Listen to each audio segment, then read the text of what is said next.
Good morning everyone ভিডিঅ'টোৰ আৰম্ভণিতে মই আপোনালোকক এটা কথা কৈ দিওঁ মানে মই এতিয়াৰ পৰা যিমানবোৰ ভিডিঅ' বনাম চাকৰি ইনফৰমেশ্যন দিয়াৰ বাহিৰেও চাকৰিৰ লগত ৰিলেটেড বহু টপিকৰ ওপৰত ভিডিঅ' বনাম যিবোৰ টপিক আপোনালোকে এটা এটাকে চালে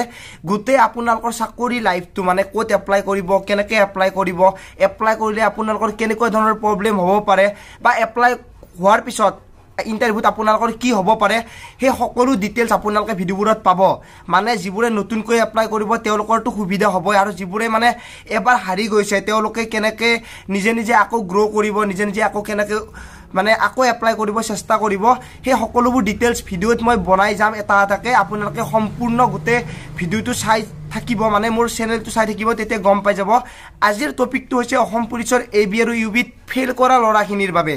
ছোৱালীখিনিৰ বাবে যিখিনি লৰাই মানে ফেল কৰিছে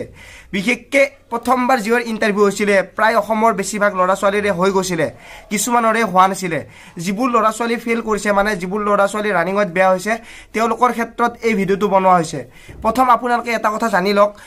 যেতিয়া প্ৰথম ইন্টাৰভিউ হৈছিলে সেই ইন্টাৰভিউটো সকলোৱে দিছিলে যদিও আকৌ ৰি ইন্টাৰভিউ পাতিছে মানে তেওঁলোকে আকৌ নতুনকৈ ৰানিং কৰিব লাগিব মানে নতুনকৈ ইন্টাৰভিউ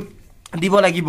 তাতে 15খন ডিস্ট্ৰিক্টৰ ৰানিং হ'ল আৰু 3খন ডিস্ট্ৰিক্টৰ ৰানিঙৰ বাবে এডমিট কাৰ্ড আহিল 3খন ডিস্ট্ৰিক্টৰ আকৌ নতুনকৈ এডমিট কাৰ্ড আহিব কিন্তু সেই 15খন ডিস্ট্ৰিক্টৰ যি 3খনৰ ইন্টাৰভিউ সম্পূৰ্ণ হৈ গৈছে তেওঁলোকে ৰানিং কৰিব নালাগে আৰু যি 12খনৰ আধা হৈছে তেওঁলোকো কৰিব নালাগে আৰু যিখিনি হোৱা নাই তেওঁলোকৰহে নতুনকৈ এডমিট কাৰ্ড আহিব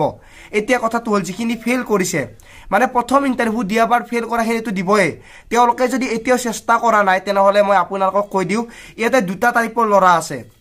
এটা হৈছে এনে ইন্টাৰভিউ দিব যোৱা আৰু এটা কষ্ট কৰি যোৱা যিখিনি এনে ইন্টাৰভিউ দিব গৈছে তেওঁলোকে গম পাইছে যে মই পাছ কৰিব নোৱাৰো আৰু তেওঁলোকৰ বেয়া হৈছে যদিও তেওঁলোকৰ ইমান বেয়া লাগা নাই কিন্তু যিবোৰে 3 বছৰ 4 বছৰ কষ্ট কৰি আছে বা এই 2 বছৰ ধৰি ৰানিং কৰি আছে তেওঁলোকৰ যদি 5 ছেকেণ্ডৰ বাবে 2 ছেকেণ্ডৰ বাবে 20 ছেকেণ্ডৰ বাবে ৰানিং বেয়া হৈছে তেওঁলোকৰ মনটো টুটেলি ভাঙি পৰিছে কাৰণ তেওঁলোকে ইমান বেছি কষ্ট কৰিছে মাত্ৰ 5 ছেকেণ্ডৰ বাবে তেওঁলোকে ওলাই আহিব লগা হৈছে কাৰণ তেওঁলোকে গম পাইছিল যে কষ্ট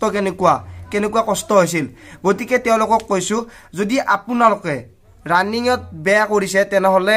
এটা কথা মনোযোগ দি ভাবক যে মই ৰানিং পাস কৰিব পাৰিম নে নোৱাৰিম যদি পাৰিম বুলি আপোনালোকৰ হাৰ্টে কৈছে মানে ব্ৰেইনদেও কৈছে আৰু হাৰ্টেও কৈছে তেনেহলে আপুনি আকৌ চেষ্টা চলাই দিয়ক আৰু যদি আপোনালোকৰ হাৰ্টে কৈছে মই ৰানিং কৰিব নোৱাৰো মোৰ দ্বাৰা ৰানিংটো নহব তেনেহলে আপোনালোকে তাতেই বন্ধ কৰি দিয়ক মই ডিমোটিভ কৰা নাই মানুহক মই এইটো কাৰণত কৈছো আপোনাৰ কি জানি লাইফটো বেলেগৰ ফালে আছে আপোনাৰ এম যদি এসআই হোৱা তেনেহলে এবি আৰু ইউবিৰ বাবে ৰানিং কৰি আপোনালোকে লাভ নাই কাৰণ এসআইত ৰানিং কৰিব লাগিব মাত্ৰ আপোনালোকে 1600 মিটাৰ আৰু এবি আৰু ইউবিত 3200 মিটাৰ আকাশ পাতাল ডিফাৰেন্স আছে 1600 আপোনালোকে সুটকিট ওলাব পাৰে কিন্তু 3200 সুটকিট ওলাব নোৱাৰে যিমানে টাইম নিদিয়ক কিয় টাইমটো ইয়াতে ডিপেন্ড নকৰে যিয়ে দৌৰিব পাৰে টাইমৰ ভিতৰত এনেও দৌৰিব পাৰিব আৰু যিয়ে দৌৰিব নোৱাৰে টাইম যিমানে নিদিয়ক কিয় কভাৰ কৰাটো তেওঁলোকৰ বাবে ইম্পসিবল মই যিখিনি কৈছো এই কাৰণে কৈছো চাওক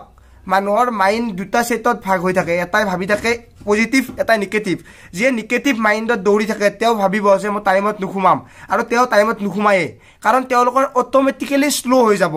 আৰু যিখিনি পজিটিভ মাইন্ডৰ যিখিনিৰ কনফিডেন্স আছে যে মই পাস কৰিমে যিমানে কষ্ট নহক কিয় তেওঁ লাষ্ট পাক দি হলো 1 সেকেন্ডত হলো ঘুমাই যাব 1 সেকেন্ডৰ ভিতৰত হলো ঘুমাই যাব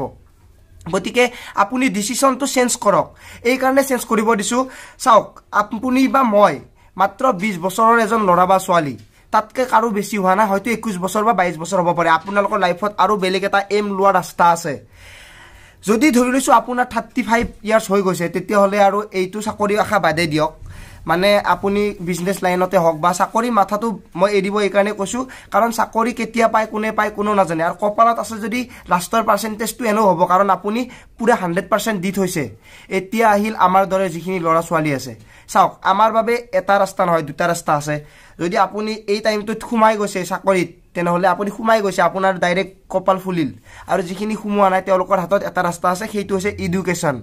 মানে পঢ়া শুনা মানে আপোনালোকে যদি এতিয়াও কলেজ বা স্কুলত যায় আছে তেনেহলে আমাৰ দৰে যিখিনি ল'ৰা ছোৱালী অসম পুলিচৰ বাবে মানে পঢ়া শুনা টোটেলি শেষ কৰি দিছে তেওঁলোকৰ দৰে মানে আপুনি এই জীৱনটো শেষ কৰি নিদিব এই কাৰণে নিদিব মানে অসম পুলিচত এপ্লাই কৰাৰ পিছত আমাৰ এনেকুৱা হৈ গৈছে যিখিনি লৰা ছোৱালী ৰানিং কৰি আছিল তেওঁলোকৰ এনেকুৱা প্ৰবলেম হৈছে কেৱল ৰানিংতে গুৰুত্ব দিছে পঢ়া শুনা কি হৈছে নাজানো গধূলি হলে ৰানিং কৰিব যায় ৰাতিপুৱা হলে ৰানিং কৰিব যায় এইফালে কলেজ যোৱা বন্ধ পঢ়া শুনা বন্ধ কিন্তু যদি আপোনালোকে ভাবিছে যে মই ৰানিং কৰিব নোৱাৰো তেনেহলে আপুনি পঢ়াশুনা কৰক আৰু পঢ়াশুনা কৰি ডিগ্ৰী কমপ্লিট কৰক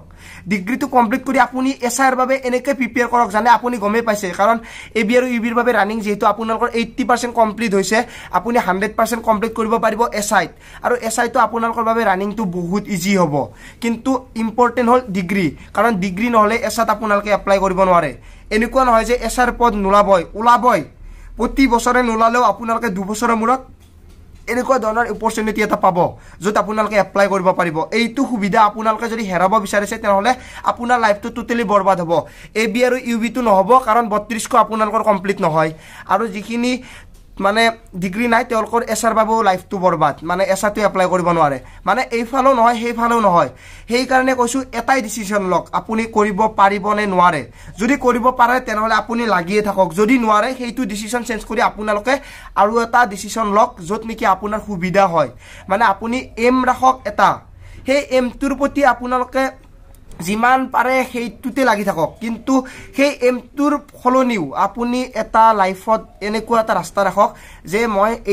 এইটো বছৰলৈ হে এপ্লাই কৰিম ধৰি লৈছো আপোনালোকে ইণ্ডিয়ান আৰ্মি ভাল পায় ইণ্ডিয়ান আৰ্মিত মই 2021 লৈকে এপ্লাই কৰিম 2022 ত যদি মই একো নাপাও তেনেহলে মই টোটালি এই লাইনটো চেঞ্জ কৰিম এই লাইনটো এনেকুৱা লম যত নেকি অলপ বেলেগ মানে আগৰ পৰাই ভাবি থাকক যে এই লাইনটোত কেনেকৈ সোমাব পাৰো বিশেষকৈ আমাৰ যিখিনি মধ্যবিত্ত লৰা ছোৱালী আছে দুখীয়া লৰা ছোৱালী আছে তেওঁলোকে বিজনেস লাইনটোতো নামিব নোৱাৰে বিশেষ কাৰণটো হ'ল টকা পইচা কাৰণ টকা পইচা নহলে বিজনেস লাইনত নামিব নোৱাৰে বিজনেস কৰিব হলে ইনভেষ্টমেন্ট কৰিব লাগিব সেই ইনভেষ্টমেন্ট কৰাৰ ৰাস্তাটো আমাৰ হাতত নাই যিখিনি দুখীয়া লৰা ছোৱালী আছে সেই কাৰণে কৈছো আপুনি ৰাস্তা দুটা লওক এটা ডাইৰেক্ট এমত ৰাখক সেই এমটো যদি আপোনালোকৰ সেই সময়টোৰ ভিতৰত নহয় লগে লগে চেঞ্জ কৰি দিয়ক যদি চেঞ্জ কৰিব নোৱাৰে তেনেহলে তাতে আপোনাৰ লাইফটো বন্ধ হৈ যাব সেই কাৰণে কৈছো যিখিনি পঢ়ি শুনি আছে মানে যিখিনি কলেজ স্কুল যায় আছে তেওঁলোকে টোটালি ৰানিংত মাথাটো লগাই নিদিব যদি সেই সময়টোত ৰানিংত মাথাটো লগাই দিছে তেনেহলে আপুনি গম পাব আপোনাৰ এডুকেশ্যন লাইনটো টোটালি তলত গুচি যাব ডাউনত গুচি যাব আৰু সেই ডাউনৰ পৰা ওপৰলৈ যাব নোৱাৰে কাৰণ আপোনাৰ যেতিয়া 21 বছৰ হ'ব তেতিয়া ডিগ্ৰী পঢ়িব যাব আপুনি নোৱাৰে ডিগ্ৰী কমপ্লিট কৰিব আৰু তেতিয়া নোৱাৰিব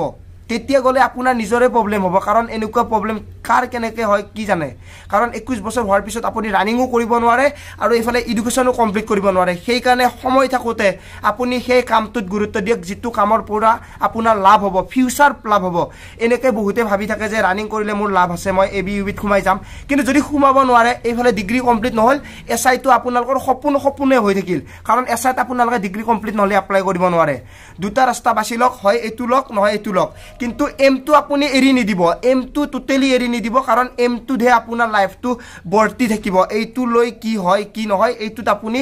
সোমাই থাকক কিন্তু এইটোত যদি সোমাব নোৱাৰে তেনেহলে এইফালে গুচি আহক যত নেকি আপোনাৰ এটা ৰাস্তা টোটালি বাছি আছে দুটা ৰাস্তা বন্ধ কৰি নিদিব সেই কাৰণে কৈছো যিখিনি ফেল কৰিছে তেওঁলোকে ডিসিশন এটা লওক সকলোৱে ডিসিশন লক যিখিনি ৰানিং বৰ্তমান কৰি আছে যে হ'ব নহব যদি হয় লাগি থাকক যদি নহয় টোটালি এৰি দিয়ক কাৰণ গম পাইছে আপোনাৰ এইটো ৰাস্তাত যাই লাভ নাই যত আপোনাৰ ফিউচাৰ নাই মানে তাতে যাই আপুনি ফিৰি আহিব লাগিব তাৰ পিছত আপোনাৰ লাইফটো টোটালি বৰবাদ গতিকে ভিডিওটো সকলোকে শেয়াৰ কৰি দিব নাপাৰিব যদি কিবা ভুল কৈছো কমেন্টত জনাব নাপাৰিব আৰু চেনেলটো সাবস্ক্ৰাইব কৰা নাই যদি সাবস্ক্ৰাইব কৰিব নাপাৰিব আজিলৈ মানে পুনৰ লগ পোৱাৰ আশাৰে মই জিতুমণি জয় আই অসম।